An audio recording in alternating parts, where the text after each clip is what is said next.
Hello বন্ধুরা, তো বৃষ্টির দিনে কে কে খিচুড়ি ভালোবাসো? তো আমিও ভালোবাসি, তাই বৃষ্টির দিনে আমি খিচুড়ি করে ফেললাম। তো তোমাদের ভালো লাগলে কমেন্ট বক্সে জানিও।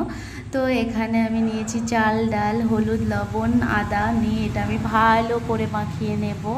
তো এখানে আমি কেটে রাখা সবজিগুলোও দিয়ে দেবো, পেঁয়াজ লঙ্কাটাও দিয়ে দেবো। দেওয়ার পরে এটা আমি সর্ষের তেল দিয়ে ভালো করে মাখিয়ে নেব।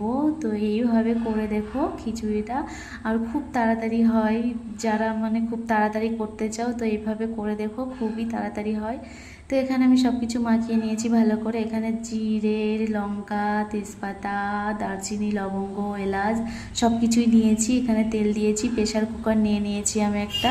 তো আমি এটা ভালো করে ফোড়ন দিয়ে নিলাম। নেওয়ার পরে দেখো ওখানে যেটা মাখিয়ে রেখেছিলাম চাল ডালটা, তো ভালো করে এখানে আমি নেড়ে চেড়ে নেব।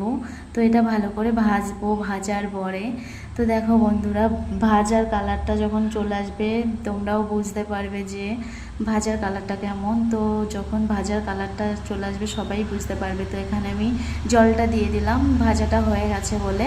তো এখানে জলটা দেওয়ার পরে আমি প্রেশার কুকারে ঢাকনাটা লাগিয়ে নেবো, সিটি দিয়ে নেবো দুটো তিনটো। তো চলো এদিকে আমি এটা মশলা করে ফেলি, নামানো রাখতে দেবো। তো এখানে জিরে নিয়েছি আর ধনে নিয়েছি, এটা আমি ভালো করে ভেজে নেব।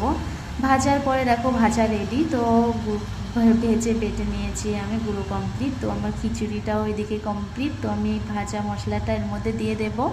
ভাজা মশলাটা দেওয়ার পরে দেখো বন্ধুরা খিচুড়ি আমার কমপ্লিট। তো বৃষ্টির দিনে কে কে খিচুড়ি ভালোবাসো দেখো।